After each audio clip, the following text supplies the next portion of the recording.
Hello students, myself Pranav Kumar and today I am going to give you a short introduction on biology. वैसे student मैं कल के लिए माफ़ी मांगना चाहता हूँ क्योंकि मैं कल कुछ रीजंस के कारण आपकी क्लास नहीं ले पाया, वो कुछ पर्सनल रीज़न थे। आज मैं आप लोगों का क्लास स्टार्ट करता हूँ। तो स्टूडेंट्स एक्चुअली हम लोग आज बायोलॉजी पढ़ने जा रहे हैं। बायोलॉजी हम लोग का एक होल सिलेबस है, एक बुक है, एक सब्जेक्ट है, ठीक है। बट अगर बायोलॉजी को हम लोग एक टॉपिक की तरह देखेंगे तो क्या क्या निकल के आता है बायोलॉजी में। एक टॉपिक में हम लोग क्या क्या देखते हैं, उसके definitions, advantage, disadvantage, history and और भी बहुत सारे एस्पेक्ट होते हैं जिस पे एक सब्जेक्ट या एक टॉपिक बना होता है, ठीक है। तो आज हम लोग उन्हीं सारी चीज़ों के बारे में डिस्कशन करेंगे बायोलॉजी को लेकर, ठीक है।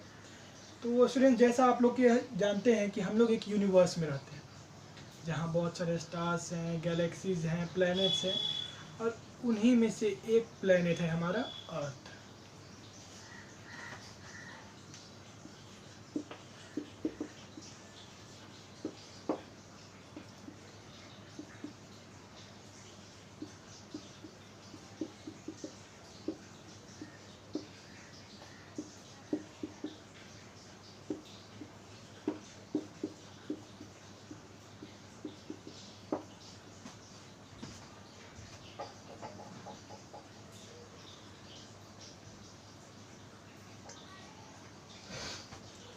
ठीक है स्टूडेंट, जैसा आप लोग देख रहे हैं कि यहाँ मैंने 3 यूनिवर्स की बॉडीज के बारे में लिखा है, जो है पहला हमारा गैलेक्सी, दूसरा स्टार, तीसरा प्लैनेट, ठीक है। मतलब और भी बहुत सारी चीज़ें होते हैं। आप भी कमेंट में बताइए कि आप गैलेक्सीज की किन किन चीज़ों के बारे में जानते हैं, तो उससे आपको भी फ़ायदा होगा, मुझे भी होगा।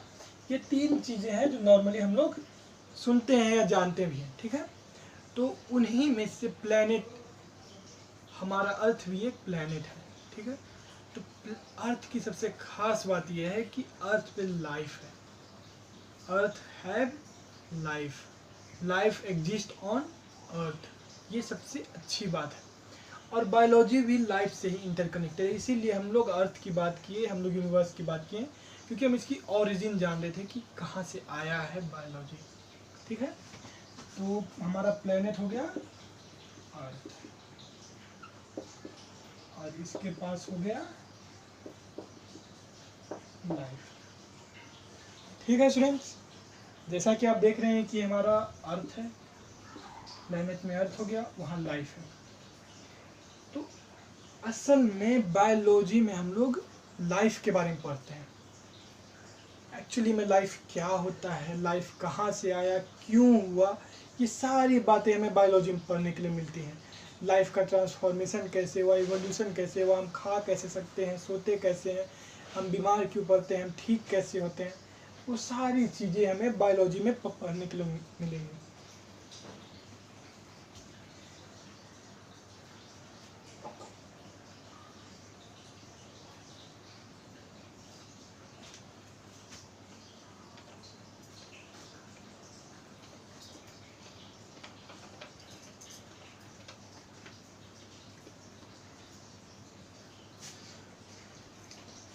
तो स्टूडेंट्स, जैसे कि आप जानते हैं कि हर चीज़ की एक हिस्ट्री होती है, बायोलॉजी की भी हिस्ट्री है।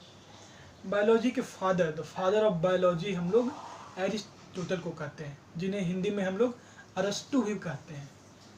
अरस्तु हिंदी में कहा जाता है, एरिस्टोटल इंग्लिश में कहा जाता है। एरिस्टोटल एक ग्रीक साइंटिस्ट थे, वो ज़्यादातर ग्रीक शब्दों का यूज़ करते थे। तो बायोलॉजी भी एक ग्रीक शब्द से बना है, 2 ग्रीक शब्द से बना है, 2 ग्रीक शब्दों का कॉम्बिनेशन है।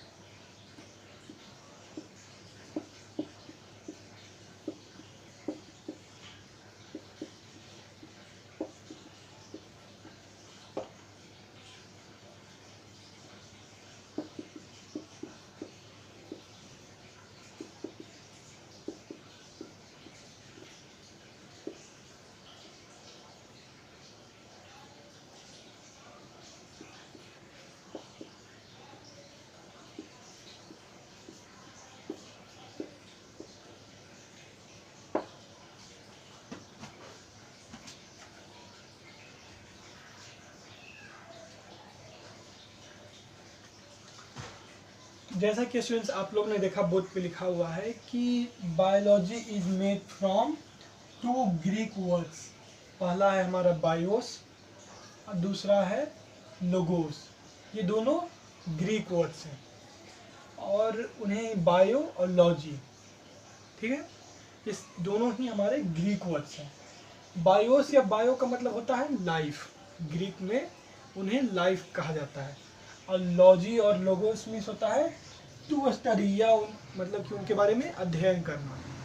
तो ऐसे अगर हम इस दोनों को मैच करें, क्योंकि दोनों सब साथ में हैं, तो बायोलॉजी का मतलब होता है टू स्टडी अबाउट लाइफ। समझे कि हमें लाइफ के बारे में पढ़ना है।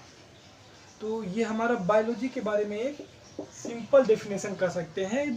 अगर बायोलॉजी का डेफिनेशन देने के लिए हमें कोई कहे तो हम कह सकते हैं द स्टडी ऑफ लाइफ या the branch of science in which we study about life is known as biology. वैसे आपको भी कई डेफिनेशंस आते होंगे बायोलॉजी के, आप वो कमेंट में बताइए। अच्छी बात है, अलग अलग लोगों का अलग अलग ओपिनियन रहेगा, अलग अलग किताबों से पढ़ेंगे, तो आप वो कमेंट में बताइए अलग अलग डेफिनेशंस। और अगर आपको कोई डाउट हो तो वो भी आप कमेंट में पूछ सकते हैं, मैं उनके सॉल्यूशन देने की पूरी कोशिश करूँगा। ठीक है, आप इन्हें देखिए।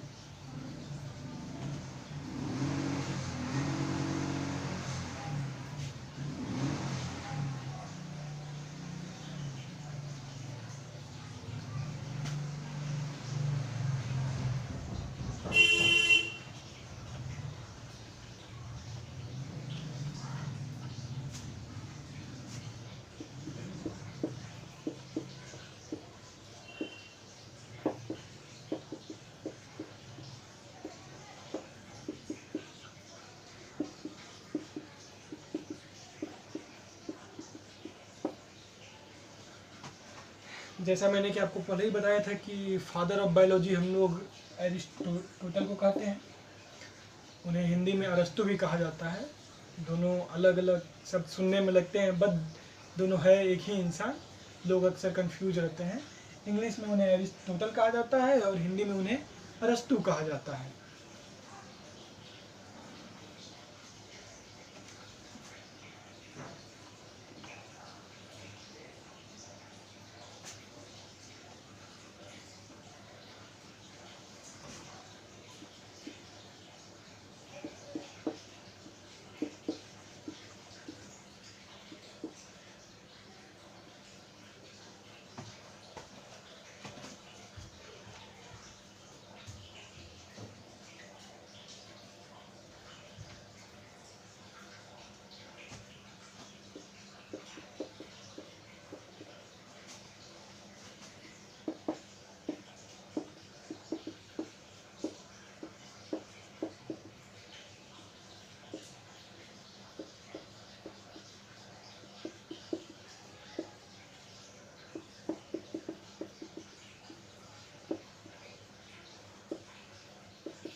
ठीक है स्टूडेंट्स, तो इस डेफिनेशन के हिसाब से हम बायोलॉजी को डिफाइन करते हैं the branch of science in which we study about life, living organisms, their physical orientation and chemical processes.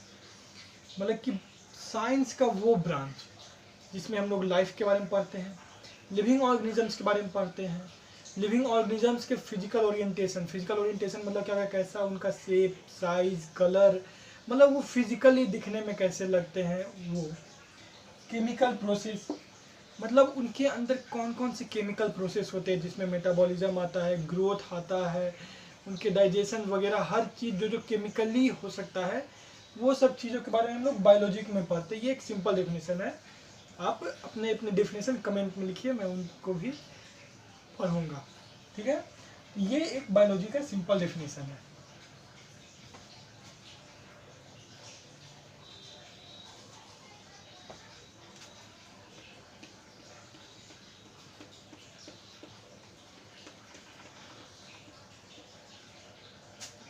अब स्टूडेंट्स, जैसा मैंने आप लोग को बताया कि बायोलॉजी को हम लोग दो कैटेगरी में डिवाइड करते हैं। बायोलॉजी असल में हम लोग प्लांट्स के बारे में भी पढ़ सकते हैं, एनिमल्स के बारे में भी पढ़ सकते हैं। तो दो बेसिक कैटेगरी में हम लोग डिवाइड करते हैं बायोलॉजी को, on the basis of animals and plants. ठीक है, दो अलग अलग कैटेगरी में। पहला है हमारा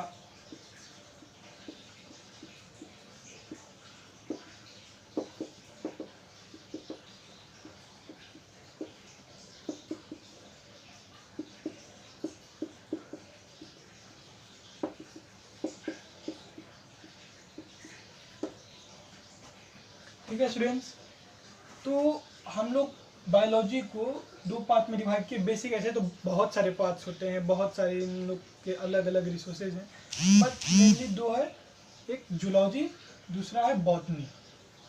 तो जूलॉजी में हम लोग एनिमल्स के बारे में पढ़ते हैं एंड बॉटनी में प्लांट्स के बारे में पढ़ते हैं। ठीक है, ये आगे जैसे ग्रेजुएशन वगैरह करते हैं हम लोग, तब उसमें ज़्यादा ये एक सब्जेक्ट ही बन जाते हैं। जैसे भी आपका ये बायोलॉजी सब्जेक्ट है, उस वक्त जूलॉजी और बॉटनी एक सब्जेक्ट बन जाते हैं खुद में, वो उनका ऑनर्स होता है, वो उन पे अध्ययन करते हैं डीपली।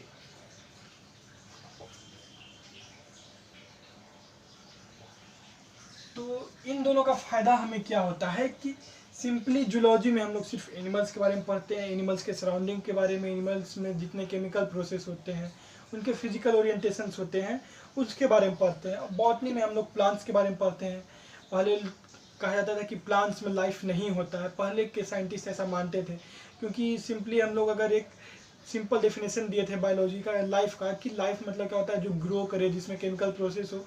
बट प्लांट्स में वो सब नहीं देखा जाता है। बट कई सारे साइंटिस्ट, उन्हीं में से एक इंडियन साइंटिस्ट है डॉक्टर जगदीश चंद्र बसु, जिन्होंने ये बताया था कि प्लांट्स में भी लाइफ होता है।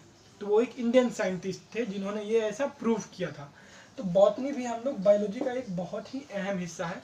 तो इन दोनों को हम लोग पढ़ते हैं। अब स्टूडेंट्स, हम लोग बायोलॉजी को on the basis of life divide करते हैं। ये तो हम एनिमल्स एंड प्लांट के बेसिस पे डिवाइड किया, उन्हें क्या क्या में पढ़ा जाता है वो बताएं।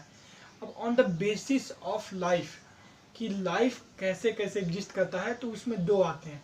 पहला लिविंग ऑर्गेनिजम्स एंड दूसरा नॉन लिविंग ऑर्गेनिजम्स। तो उसके बारे में हम लोग आगे बात करते हैं।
तो स्टूडेंट्स, जैसा आप लोग देख रहे हैं कि on the basis of life हम लोग ने बायोलॉजी को दो पार्ट में डिवाइड किया। पहला लिविंग ऑर्गेनिजम्स एंड दूसरा नॉन लिविंग ऑर्गेनिजम्स।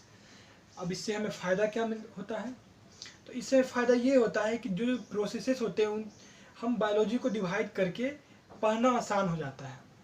जैसे लिविंग ऑर्गेनिजम्स में क्या है कि वो ग्रो कर सकते हैं, मतलब बढ़ सकते हैं, है मेटाबॉलिज्म। मेटाबॉलिज्म का मतलब होता है कि कोई भी सब्सटेंस से हम उसका यूजफुल एनर्जी में कन्वर्ट करते हैं और अपने लाइफ प्रोसेस के लिए यूज़ करते हैं। उसे हम लोग क्या कहते हैं? मेटाबॉलिज्म कहते हैं। उसके बाद है इवॉल्व। मतलब कि चेंज करना। जैसे पहले हम लोग अभी भी हम लोग सुनते हैं कि इंसान पहले बंदर थे, एप थे, चिंपैंजी थे, वहाँ से इवॉल्व करके बदलाव आते आते भी ह्यूमन बने और अभी भी हम लोग इवॉल्व कर रहे हैं। ठीक है। उसके बाद है रिप्रोड्यूस, मतलब अपने जैसे औरों को जन्म देना, मतलब रिप्रोडक्शन, अपने जैसे औरों को जन्म देना। ये सारे एक लिविंग ऑर्गेनिजम्स के कैरेक्टरिस्टिक्स हैं। उसके बाद आते हैं नॉन लिविंग ऑर्गेनिजम्स। उनका काम क्या होता है, अफेक्ट लिविंग ऑर्गेनिजम्स, मतलब वो लिविंग ऑर्गेनिजम्स के लाइफ प्रोसेसेस को अफेक्ट करते हैं, उस पर प्रभाव डालते हैं। तो जनरली हम इस पे बहुत ज़्यादा ध्यान देते हैं क्योंकि यहीं से हमारा जूलॉजी, बॉटनी दोनों निकलता है। अब बाकी के यहाँ से बहुत सारे निकलते हैं, बट इसके बारे में हम अभी इतना नहीं लेके चलेंगे। पहले हम living organisms and non living organisms के बारे में पढ़ेंगे। तो स्टूडेंट्स, आज ये एक सिंपल सा लेक्चर था, इंट्रोडक्शंस ऑन बायोलॉजी।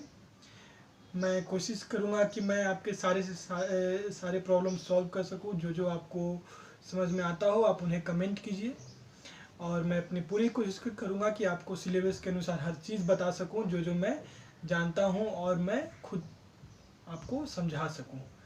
तो आज की क्लास यहीं एंड करते हैं। तो थैंक यू स्टूडेंट्स, और जो जो क्लासेस में हुए उसे आप रिवाइज कीजिए, देखिए जो कोई प्रॉब्लम होता है वो आप मुझसे पूछ सकते हैं। ठीक है स्टूडेंट्स, थैंक यू।